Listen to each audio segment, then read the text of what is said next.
세상 모든 사람들에게는 본성이란 게 있습니다. 본성은 인간의 타고난 특징을 뜻하죠. 겉으로는 아닌 척하면서 꾸며진 것이 아니라 실제로 그 마음속에 존재하고 있는 욕망, 그러면서 그 삶을 어디론가 이끌어가는 그 힘을 말합니다. 그렇다면 여러분, 사람의 본성 가운데 남들보다 더 높아지고 싶은 것이랑 더 낮아지고 싶은 것 중에 뭐가 본성에 가깝겠습니까? 당연히 더 높아지는 것입니다. 남들보다 더 성공하고 싶고, 더 있어 보이고 싶고, 더 벌고 싶고, 더 인정과 존중을 받고 싶은 그것이 우리 모든 사람의 본성입니다. 그런데 사람이 본성 그대로만 살아서는 결코 하나님이 원하시는 의미 있고 가치 있는 삶을 살기가 어렵겠죠. 개인뿐 아니라 사회도 사람들이 다 자기 본성대로 살면 엉망진창이 될 것입니다. 그래서 우리에게는 더 편하고 싶고, 더 가지고 싶고, 더 높아지고 싶은 본성을 거절하고, 때로는 타인을 위해서 불편함을 감수하기도 하고, 나누기도 하고, 낮은 곳을 향하는 누군가의 삶이 마음에 큰 도전과 감동이 될 때가 있는 것이겠죠. 간절히 바라기는 저는 오늘 바로 여러분이 그런 삶이기를 주의 이름으로 축원합니다. 나만을 위한 삶이 아니라 하나님을 위해서, 또 하나님 나에게 허락하신 이웃과 가족을 위해서 섬기는 삶, 그것이 하나님께서 여러분을 향해서 꿈꾸고 기대하시는 삶이기 때문이죠. 저는 11월 한 달간 Back to Basic, 내년 교회 표를 중심으로 미리 말씀을 전하고 있는데요. 우리 신앙생활의 5가지 핵심 가치, 이제는 다 기억하시겠죠. 첫 번째로 살펴본 게 뭐였습니까? 예배, 그 다음은 훈련, 그 다음은 교제, 그리고 오늘은 봉사입니다. 그리고 이 봉사의 또 다른 이름은 여러분께 섬김이라고 소개를 드릴 수가 있겠습니다. 오늘 본문으로 한번 가보실까요? 본문에 보니까 하루는 예수님께 제자 야고보와 요한이 찾아왔습니다. 야고보와 요한은 형제인데요. 이 둘이 찾아와서 예수님께 한 가지 부탁을 하는 거예요. 뭘 부탁하냐면, 예수님, 나중에 예수님이 이 나라의 왕이 되시면 우리 2명 중에 한 명은 오른쪽에, 한 명은 왼쪽에 있게 해주십시오. 조선시대로 표현하면 한 명은 우의정, 한 명은 좌의정 시켜달라는 거예요. 한마디로 말하면 형제가 다 해먹겠다는 뜻이죠. 그들은 불신자가 아니고 예수님과 가장 가까이서 동고동락하고 있던 예수님의 제자들이었습니다. 그럼에도 불구하고 여전히 그 안에는 자기 중심적이고 남들보다 더 높아지고자 하는 그 본성이 작동이 되고 있는 것이죠. 그리고 그런 그들의 모습은 거울 속 우리의 모습이기도 합니다. 예수님을 믿고 또 주님을 따르겠다고 눈물로 고백하면서도 여전히 내가 더 높아지고 싶고 사람들에게 인정과 존중을 받고 싶은 욕망에 살아서 꿈틀거리는 바로 우리 말입니다. 그런데 예수님은 그들의 욕망의 뿌리를 정확하게 보시고 그들에게 이렇게 말씀하셨습니다. 43, 44절 함께 읽겠습니다. 시작. 너희 중에 누구든지 크고자 하는 자는 너희를 섬기는 자가 되고 너희 중에 누구든지 으뜸이 되고자 하는 자는 모든 사람의 종이 되어야 하리라. 아멘. 남들보다 크고자 하느냐? 그렇다면 섬기는 자가 되어라. 으뜸이 되고 싶으냐? 그렇다면 종이 되어라. 세상 나라에서는 더 높아지는 것을 큰 사람이라고 말하지만 하나님 나라는 세상 나라와 다르단다. 남들을 섬기는 종이 되어라. 그것이 바로 하나님 나라에서 큰 사람이란다. 주님께서 말씀해 주신 것이죠. 여러분, 이것은요, 단순한 도덕적이고 윤리적인 가르침이 아닙니다. 이것은 하나님 나라의 질서이며 법칙인 것입니다.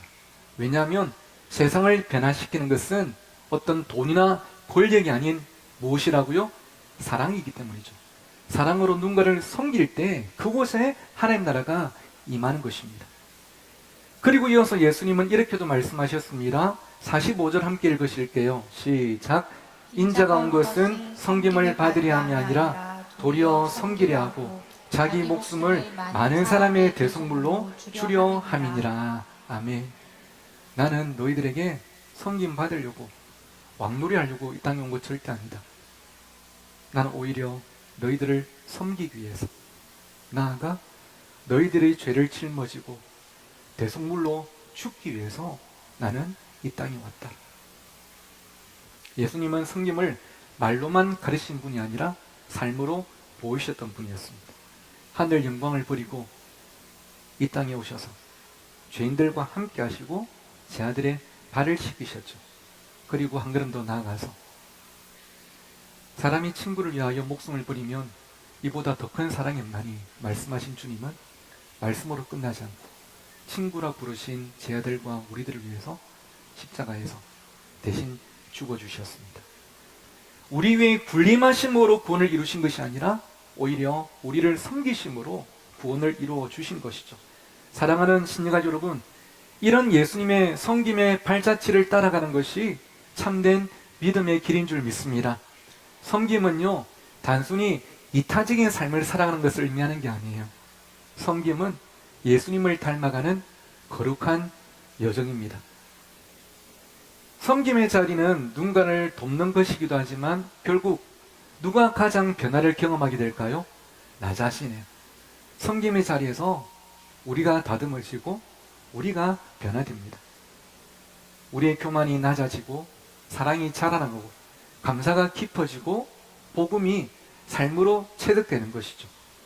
특별히 우리 교회는 이번 11월 달에 이웃사랑 프로젝트를 통해서 그것을 경험하고 있지 않습니까? 사람이란 것은 늘 뭐가 작동하냐면 구심력이 작동합니다.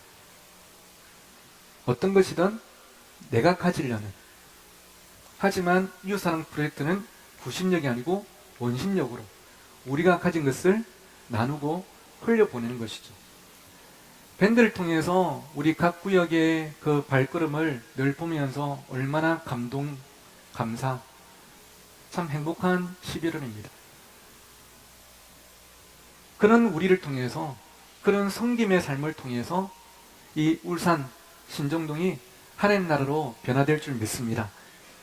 그리고 하나님은요, 여러분의 그런 섬김의 삶을 반드시 기억하신대요. 히브리서 6장 10절 말씀 우리 같이 한번 읽어보실까요? 시작. 하나님은 불의하지 아니하사 너희 행위와 그의 이름을 위하여 나타낸 사랑으로 이미 성도를 섬긴 것과 이제도 섬기고 있는 것을 잊어버리지 아니하시느니라. 아멘. 여러분이 사랑으로 성도들과 이웃들을 섬긴 것, 섬기고 있는 것을 하나님은 결코 잊지 않고 기억하신대. 누구야? 너의 삶을 내가 봤다. 그리고 내가 기억하고 있다. 사람은 몰라도 하나님은 아시고 사람은 보지 못해도 하나님은 기억하실 줄 믿습니다. 그런데 여러분, 이 섬김의 삶을 교회 안에서는 우리가 어떻게 실천할 수 있냐면 두 글자로 바로 봉사라고 할 수 있을 것 같습니다. 봉사. 오늘 설교의 주제이기도 한데요. 교회에서 가장 많이 사용하는 단어이기도 하고 신앙생활에 있어서 가장 중요한 축 중에 하나이기도 하죠. 봉사의 원어적인 의미를 살펴보니까 히브리어와 헬라어로 준비했는데 구약에 기록된 히브리어로 보니까 아바드라고 되어 있습니다. 아바드의 뜻은 예배하다, 섬기다 라는 뜻이에요. 우리 교회 주일 예배 찬양팀의 이름이 아바드죠. 바로 이런 의미를 담고 있는 것입니다. 신약 성경에 기록된 헬라어로 보니까 디아코니아인데요. 이것은 섬기다, 사역하다 라는 뜻입니다. 즉, 성경에서 봉사라는 것은 단순한 활동이 아니라, 일하는 것이 아니라 하나님을 예배하는 마음으로 자신을 내어주는 섬김의 삶을 바로 봉사라고 하는 것이죠. 하나님은 먼저 우리에게 보여주신 그 섬김이 교회 안에서 봉사를 통해서 서로에게 나타나고 실천되기를 원하시고, 오늘 설교 제목처럼 여러분을 이 섬김의 자리로 나오라고 초청하고 계십니다. 베드로전서 4장 10절 말씀 함께 읽겠습니다. 시작. 각각 은사를 받은 대로 하나님의 여러 가지 은혜를 맡은 선한 청지기 같이 서로 봉사하라. 아멘. 하나님께서 우리에게 주신 은사는 다 다른데요. 받은 은사대로 함께 봉사하기를 하나님은 말씀하십니다. 로마서 12장 6절에서 8절도 함께 읽겠습니다. 시작. 우리에게 주신 은혜대로 받은 은사가 각각 다르니 혹 예언이면 믿음의 분수대로, 혹 섬기는 일이면 섬기는 일로, 혹 가르치는 자면 가르치는 일로, 혹 위로하는 자면 위로하는 일로, 구제하는 자는 성실함으로, 다스리는 자는 부지런함으로, 긍휼을 베푸는 자는 즐거움으로 할 것이니라. 아멘. 우리의 경제적인 수준도 신앙 연수도 성격도 다 달라요. 하지만 우리가 하나님과 교회를 쓰임받을 수 있는 뭔가는 누구에나 다 있는 것이죠. 그것을 통해서 너는 섬기는 자리로 나아가라. 하나님께서 말씀하십니다. 여러분, 교회에서 이루어지는 모든 모임이나 활동은 누군가의 섬김으로부터 시작이 되고 섬김으로 진행이 되며 섬김으로 마무리되지 않습니까? 오늘도 보세요. 오늘도 제가 아침에 목욕실에서 설교를 준비하고 다시 이제 읽어보고 체크하고 있는데 벌써 밑에서 소리가 나더라고. 예배 시간에 한참 남았는데 누군가 일찍 오셔서 불을 켜놓고 난방을 틀어놓는 것이죠. 여러분이 차를 몰고 교회 오시면 주차에 어려움이 없도록 주차위원들이 추운 날씨에도 밖에서 여러분을 안내합니다. 따뜻한 귀 안으로 들어오시면 온도만 따뜻한 게 아니라 따뜻한 표정으로 인사하며 여러분을 환영해 주시는 누군가가 있죠. 본당에 올라오니까 예배의 순서를 맡은 많은 분들이 각자의 자리에서 최선을 다함으로 은혜로운 시간을 함께 또 이끌고 섬기고 계십니다. 여러분이 예배를 마치고 식사로 내려가실 때 누군가는 본당에 들어와서 여러분이 드리신 헌금을 다 모아서 계수를 하고 또 필요한데 이렇게 헌금을 또 흘려보내죠. 지하에 내려가시면 식당과 카페에서 여러분이 또 함께 맛있게 드실 수 있도록 누군가는 덥든 춥든 열심히 수고하고 계십니다. 구역에 가면 여러분이 구역에 교회에 잘 안착할 수 있도록 돕는 누군가가 계시고요. 그뿐입니까? 교회 곳곳을 예쁘게 꾸며진 손길들이 있기 때문에 우리가 또 그 아름다움을 누릴 수가 있고, 건물이 노후화되다 보니까 교회 안팎으로 문제가 생길 때마다 땀 흘려 수고하시는 누군가 있기 때문에 우리가 좋은 시설 안에서 함께 예배하고 있는 것 아니겠습니까? 이 모든 것이 누군가의 섬김을 통해 이루어지는 거예요. 자, 이 지점에서 제가 여러분께 10초 정도 시간을 드릴 테니까 제가 곧 말씀드릴 상황을 잠깐 한번 상상해 보십시오. 뭐냐면 주일날 교회 오셨는데 섬김을 받는 사람은 있는데 섬기는 사람이 아무도 없다면 어떻게 될까요? 봉사를 받는 사람은 있는데 봉사를 하는 사람이 아무도 없다면 어떻게 되겠습니까? 잠시 한번 상상해 보시겠어요?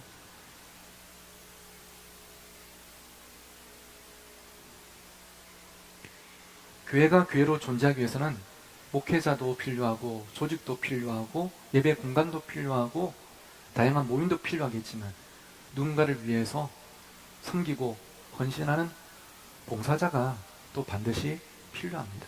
그런데 안타깝게도 한국의 많은 교회에 어떤 현상이 일어나고 있냐면 마르다 컴플렉스가 있습니다. 여러분 마르다 아시죠? 나사로의 여동생이고 마리아의 언니인 마르다. 나사로가 병들어 죽었을 때에 예수님께서 그 집에 찾아가셔서 나사로를 살려주십니다. 그 은혜에 감사하면서 예수님을 위한 잔치가 벌어졌죠. 근데 성경에 보니까 마리아는 예수님의 발 아래 앉아서 예수님 말씀을 듣고 있고 마르다는 어디에 있었습니까? 주방에서 뭘 하고 있었죠? 음식을 만들고 있었어요.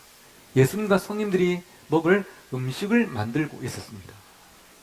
그런데 교회를 다니는 분들 중에 많은 경우에 마리아처럼 예수님 앞에 앉아서 말씀을 듣고 은혜 받으려고는 하지만 마르다처럼 일하려고 하지 않는 경우들이 있습니다. 나아가서 말씀을 듣는 은혜 받는 마리아는 옳고 일을 하고 있는 마르다는 옳지 않은 것 같은 편견이 작동될 때도 있더라고요.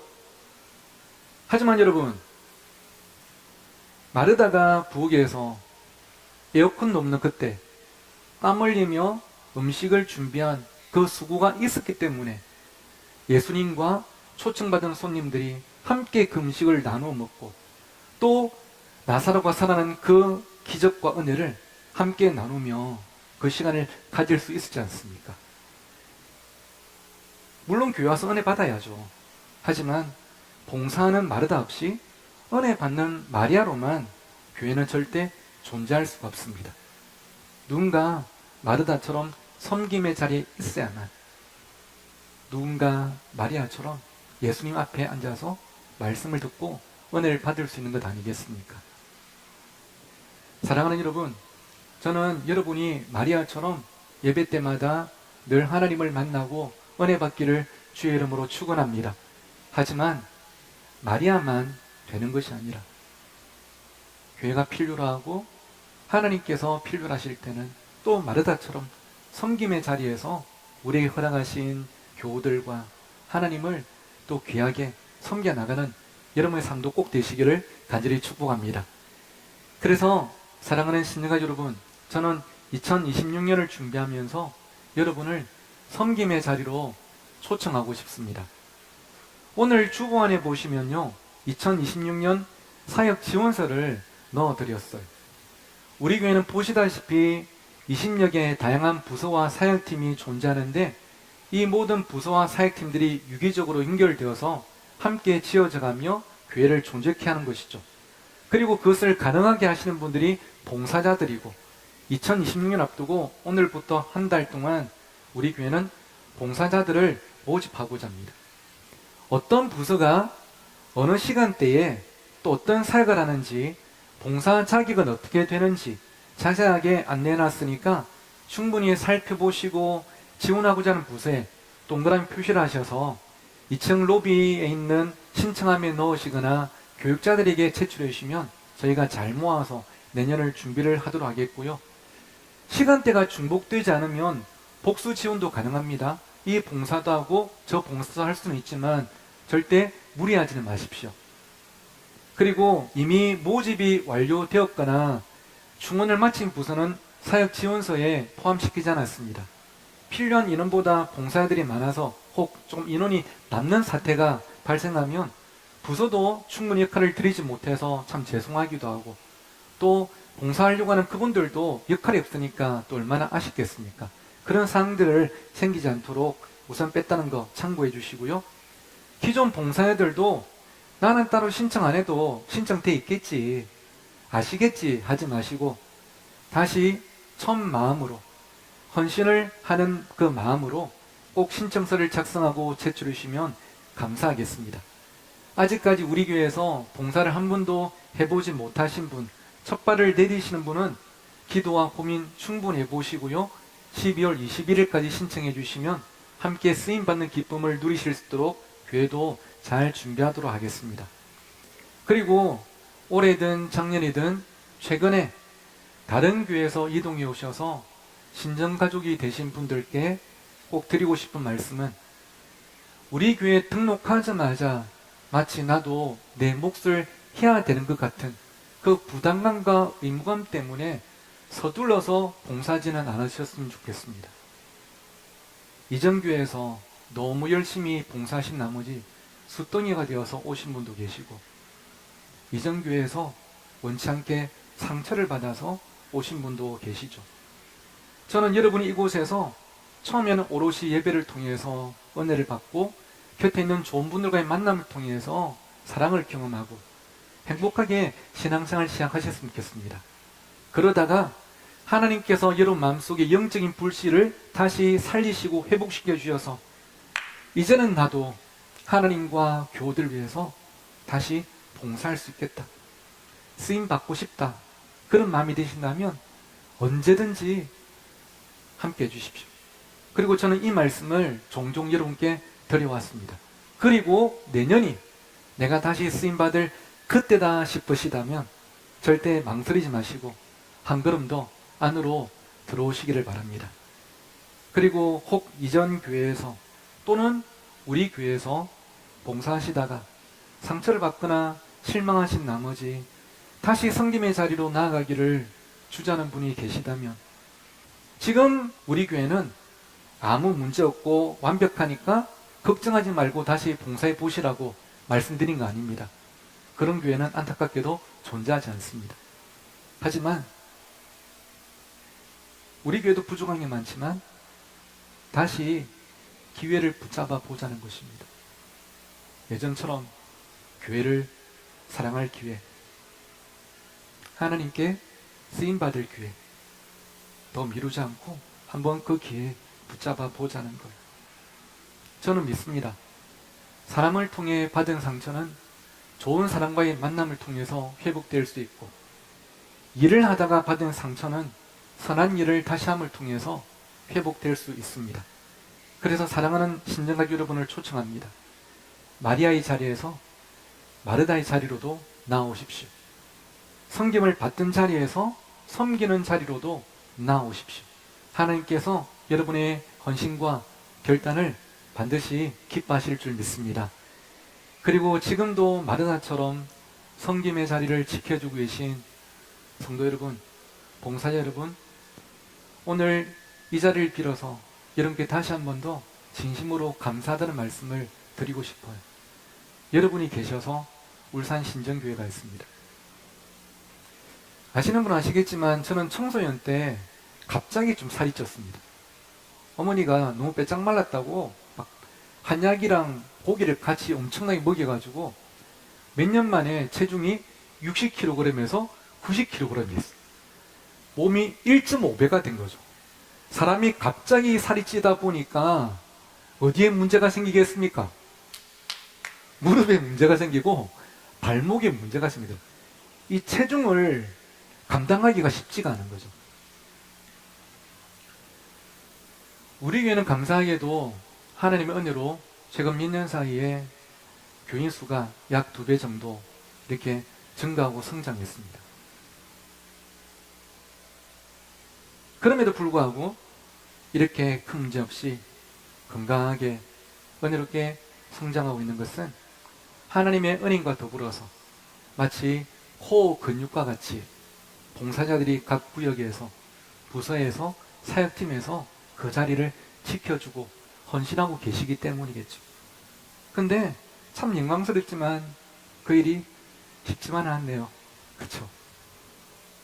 나 하나도 근사하기 힘든데 또 다른 여러 사람을 챙긴다는 거.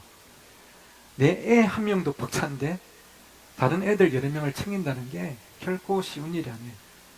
물질과 시간을 남들을 위해 쓴다는 것, 그것은 교회 다닌다고 아무나 할 수 있는 것도 아닐 것입니다. 그러다 보니까 때로는 봉사하다가 힘이 붙이기도 하고 지치기도 하시죠. 그러면서 저희가 하실 말씀이, 목사님, 제가 부족해서 하는 거라고는 고작 자리 지키는 것밖에 없습니다. 말씀하시는 분들도 계세요. 여러분, 고작이라뇨. 자리를 지키는 것은요, 고작이 아닙니다. 믿음의 자리를 지킨다는 것은 고작 자리만 지킨 것이 아니라 무려 자리를 지켜오신 것입니다. 봉사자라는, 구역장이라는, 중직자라는 그 무게를 무려 1년을, 10년을 지켜오신 겁니다. 얼마나 감사한지. 혹시 봉사가 힘들어서 올해까지만 하고 내년에 좀 쉬어야 되겠다, 그만둬야 되겠다 생각하는 분 계십니까? 계시다고 알고 있습니다. 여러분의 마음 충분히 이해합니다. 하지만 여러분, 오늘 우리가 말씀을 들었잖아요. 하나님은 여러분이 마리아이기도 원하시지만 마르다이기도 원하신다는 그 섬김의 자리를 함께 잘 지켜주기를 원하신다는 말씀을 들었으니, 아직 혹시 갈등 중이라면 한 번만 더 기도해 주십시오. 한 번 더 기도하는 가운데, 나는 부족하지만 하나님이 힘주셔서 또 감당하게 하시겠다, 감당해야 되겠다 마음이 생기신다면 함께 그 자리에서 동력하면 좋겠고요. 한번 기도해 봤는데도 이번에는 쉬는 게 맞는 것 같다 생각이 드신다면, 우리 교회는요, 그런 분들에게 그럼에도 불구하고 무조건 끝까지 충성을 하고 몰아붙이는 교회가 아니라 잠시 쉼표를 찍고 회복되어서 다시 쓰임받을 수 있는 기회를 드리는 그런 공동체가 되었으면 좋겠습니다. 사람이 중요하기 때문입니다. 하나님이 사람을 소중하게 생각하시기 때문입니다. 그러니 때로는 부르심 받은 나의 모습이 많이 부족해 보인다 할지라도 여러분을 부르신 하나님은 결코 후회하지 않으시고 어떻게 하든 불씨를 살려내셔서 귀하게 써 주실 줄 믿고 함께 지어져가는 교회, 섬김을 통해 함께 세워져가는 교회 가운데 저와 여러분이 있기를 간절히 축복합니다. 이제 말씀을 맺도록 하겠습니다. 언젠가 사람이 죽으면요, 땅에 묻히고 그 무덤 앞에는 묘비가 세워집니다. 묘비라는 것은 여러 가지를 담고 있는데요, 그분의 성함, 태어나신 날짜, 돌아가신 날짜도 있죠.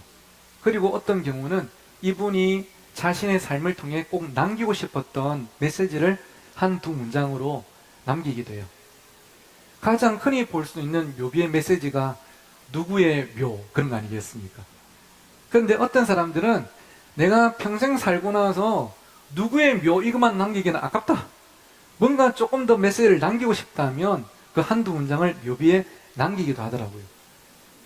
예를 들면 여러분이 잘 아시는 개그우먼 김미화 씨는 나중에 죽으면 묘비에 이렇게 쓸 거랍니다. 웃기고 자빠졌네. 평생 남들을 웃기고 여기 자빠졌다는 거죠. 참 개그우먼다운 또 위트인 것 같습니다. 영국의 극작가 조지 버나드 쇼는 아주 좀 시니컬한 사람이었거든요. 늘 비판적이고 비꼬는 걸 좋아했는데 참 그의 어떤 스타일처럼 묘비에도 이런 글을 남겼습니다. 우물쭈물하다가 내 이럴 줄 알았다. 노벨 문학상을 받았던 어니스트 해밍웨이는 인간의 비극적이고 허무한 인생을 늘 작품으로 표현했던 그의 스타일처럼 그의 묘비에도 이렇게 글을 남겼다고 합니다. 일어나지 못해서 미안하오. 끝까지 문학적이죠. 그런데 서울에 가면 양화진 선교사 묘원이 있는데요, 우리 교회 성도님들 중에도 가보신 분들 많이 계실 것 같습니다. 이곳은 조선에 복음을 전하러 오셨다가 조선 땅에 묻히신 선교사님들을 위한 묘지입니다. 모든 선교사님들의 삶과 죽음이 귀하지만 이 중에서도 많은 이들에게 감동을 주는 묘비들이 있더라고요.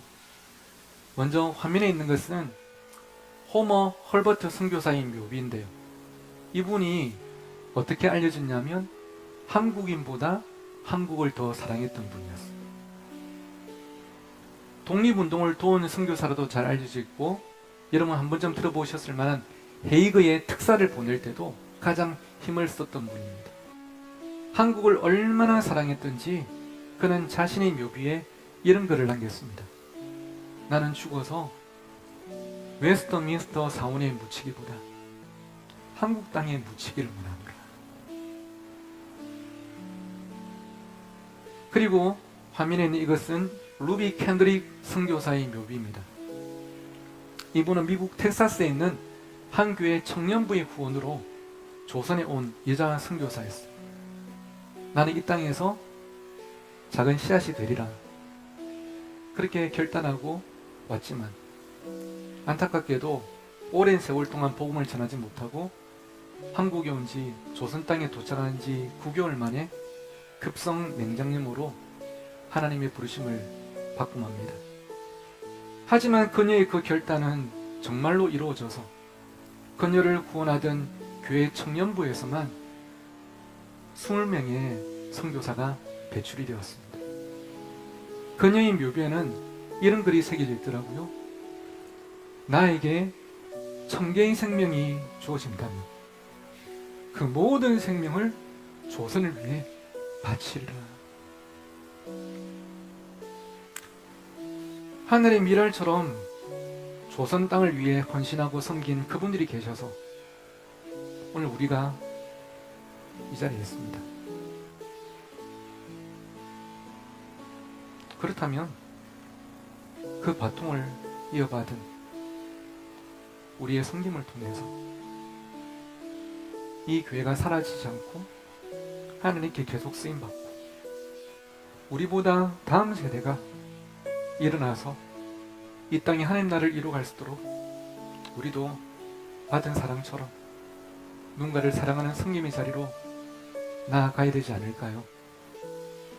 사랑하는 신정아주 여러분, 저는 여러분과 함께 예배하는 것만으로도 참 행복한 목사입니다. 하지만 여러분과 예배하는 것보다 더 행복한 것은 각자의 자리에서 하나님을 위해, 이웃들을 위해 귀하게 쓰임받는 여러분을 볼 때 더 행복합니다. 담임 목사보다 더 귀하게 쓰임받는 삶이 되십시오. 그런 여러분을 보면서 다음 세대들이 더 귀한 삶을 살아가도록 꿈꾸게 하십시오. 그런 여러분이 꼭 되기를, 그런 우리 울산 신정교회가 꼭 되기를 주의 이름으로 축원합니다.